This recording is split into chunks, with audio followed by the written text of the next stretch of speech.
नमस्ते दोस्तों। जब ये कहानी मैंने पढ़ी तो मुझे अच्छी लगी। मैंने सोचा क्यों ना ये कहानी शेयर की जाए। हरियाणा की डरावनी कहानी, सुनसान फार्म हाउस की कहानी, जहां मेहमान जाते जरूर हैं पर आते नहीं। तो चलिए कहानी शुरू करते हैं। हरियाणा के झज्जर जिले में एक पुराना फार्म हाउस है। लोग कहते हैं वहां रात बिताने वाला इंसान सुबह पहले जैसा नहीं लौटता। कुछ लोग कहते हैं कि वहां किसी औरत की आत्मा भटकती है। कुछ लोग कहते हैं खेतों के बीचों बीच एक छोटे बच्चे की रोने की आवाज आती है।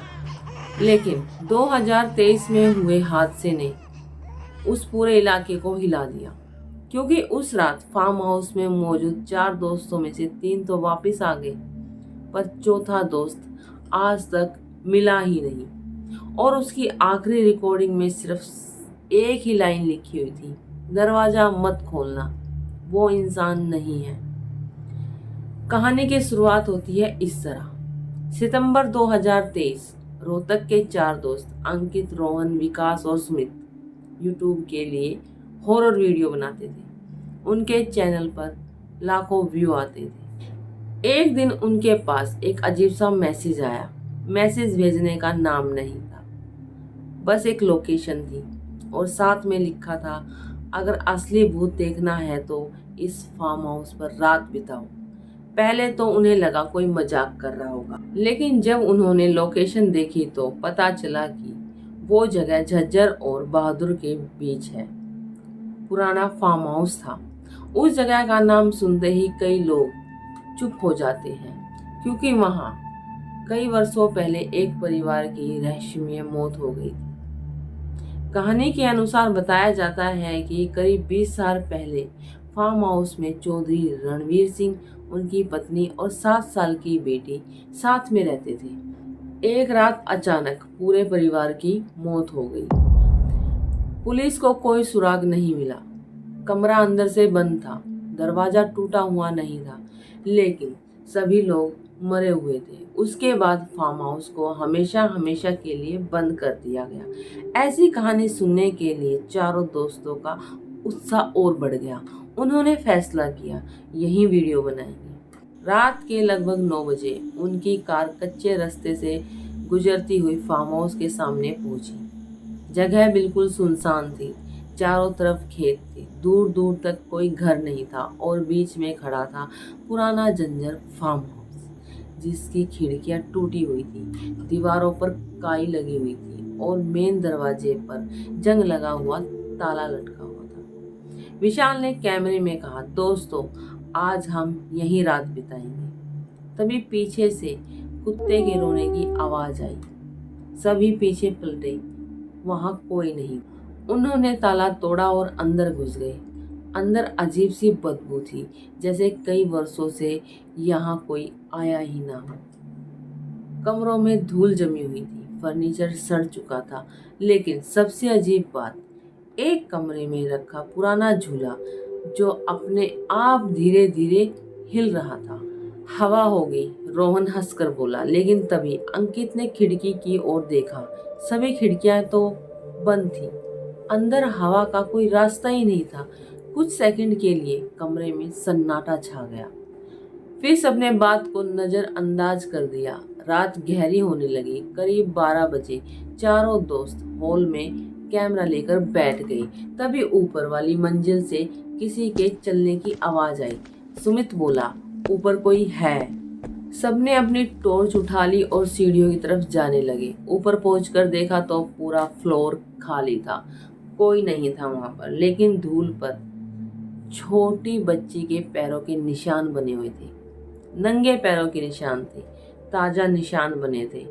वे निशान एक कमरे तक जाते थे और कमरे के अंदर जाकर अचानक गायब हो जाते थे, जैसे कोई हवा में गायब हो गया हो। अब पहली बार चारों दोस्तों को डर महसूस हुआ था, लेकिन वे वीडियो के लिए सब रिकॉर्ड कर रहे थे।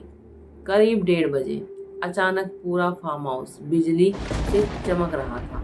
हालांकि वहां बिजली का कनेक्शन ही नहीं था, वर्षों से काट चुके थे।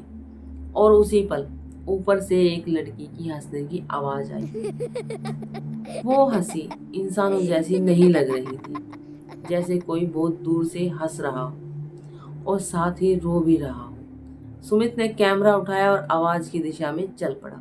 बाकी 3 दोस्त उसके पीछे पीछे भागे, लेकिन जब वे ऊपर पहुंचे तो सुमित गायब था। कैमरा जमीन पर पड़ा था, उसकी टॉर्च जल रही थी, लेकिन सुमित कहीं नजर नहीं आ रहा था। सुमित, मजाक मत कर यार, तीनों दोस्तों ने चिल्लाया, लेकिन कोई जवाब नहीं आया।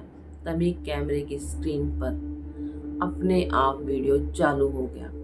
उसमें रिकॉर्ड हुई आखिरी वीडियो चल रही थी। वीडियो में सुमित एक कमरे में खड़ा था। वो कांप रहा था और बार बार पीछे देख रहा था। फिर उसने उस कैमरे में देखकर कहा, कोई लड़की मुझे बुला रही है। अचानक वीडियो में उसके पीछे एक छोटी बच्ची दिखाई दी, सफेद कपड़ों में। पूरा चेहरा पूरी तरह से काला था। सुमित पीछे पलटा और वीडियो अचानक बंद हो गई। तीनों दोस्तों के शरीर में डर की झुंझुनी दौड़ गई। अब वे वहां से निकलना चाहते थे, लेकिन जैसे ही नीचे आए, मेन दरवाजा ही गायब था। जहां दरवाजा था, अब वहां सिर्फ दीवारें थी। रोहन घबरा कर चिल्लाया, ये कैसे हो सकता है? अंकित ने हथौड़ा उठाया और दीवार तोड़ने की कोशिश की, लेकिन दीवार बिल्कुल नई लग रही थी, जैसे वहां कभी दरवाजा था ही नहीं। अब फार्म हाउस एक जाल बन चुका था। तभी ऊपर से उसी बच्ची की आवाज आई, मुझे घर ले चलो। आवाज इतनी मासूम थी कि सुनकर किसी का भी दिल पिघल जाए, लेकिन उसके पीछे छिपी ठंड रूह कपा रही थी। तीनों ने आवाज को नजरअंदाज किया, लेकिन विशाल अचानक उसकी तरफ चलने लगा। उसकी आंखें खाली हो चुकी थी, जैसे किसी ने उसे संमोहित कर लिया हो। अंकित और रोहन उसे रोकने की कोशिश कर रहे थे, लेकिन विशाल ने उन्हें धक्का दिया और अंधेरे कमरे में चला गया। कुछ सेकंड बाद एक दिल दहलाने वाली चीख निकली, फिर पूरा सन्नाटा। जब दोनों दोस्त कमरे में पहुंचे तो विशाल वहां नहीं था, बस दीवार पर खून से लिखा था, अब 2 और बाकी हैं। अंकित और रोहन की हालत खराब हो चुकी थी। वो लगातार भगवान का नाम लेने लगे और तभी नीचे से किसी महिला के रोने की आवाज आने लगी। वे धीरे धीरे सीढ़ी से उतरे और जो उन्होंने देखा उसे देखकर उनकी सांस रुक गई। हॉल के बीचों बीच खड़ी थी एक औरत, लंबे काले बाल, सफेद साड़ी, सिर नीचे झुका हुआ। वो धीरे धीरे रोने लगी। अंकित ने हिम्मत करके पूछा, तुम कौन हो? औरत ने सिर उठाया। उसका चेहरा नहीं था, सिर्फ खाली आंखें थी। रोहन वहीं बेहोश हो गया। अंकित पीछे भागा, लेकिन तभी किसी ने उसका पैर पकड़कर खींच लिया। नीचे देखा, एक छोटी बच्ची जमीन से बाहर निकल रही थी। उसकी आंखें पूरी तरह सफेद थी। अंकित चिल्लाया और तभी पूरी इमारत कांपने लगी। दीवारों से आवाज आने लगी, हमारे साथ रहो, हमारे साथ रहो। सुबह 5 बजे पास के खेतों में काम करने वाले लोगों ने फार्म हाउस से चीखें सुनी। जब वे पुलिस लेकर पहुंचे तो मेन दरवाजा खुला हुआ था।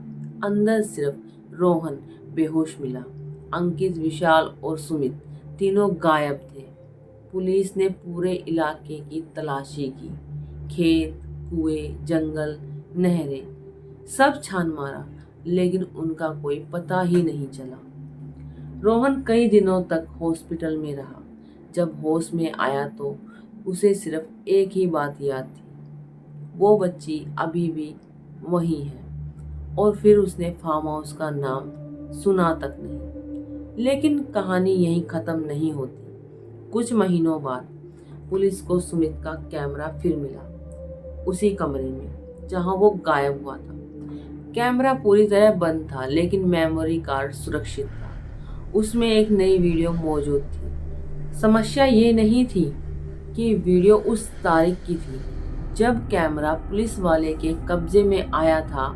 वीडियो में वही बच्ची सामने खड़ी थी और मुस्कुरा रही थी। फिर उसने धीरे से कहा, एक और मेहमान आने वाला है। वीडियो खत्म। आज भी उस फार्म हाउस के पास रहने वाले लोग दावा करते हैं कि खेत के बीचों बीच खड़ी बच्ची राह चलते लोगों से एक ही बात पूछती है, क्या तुम मेरे घर चलोगे? और जो भी उसके पीछे जाता है वो कभी वापस नहीं आता। दोस्तों, अगर आपको मेरी वीडियो पसंद आई तो वीडियो को लाइक करना, शेयर करना और मेरे चैनल को सब्सक्राइब जरूर करना। नमस्ते।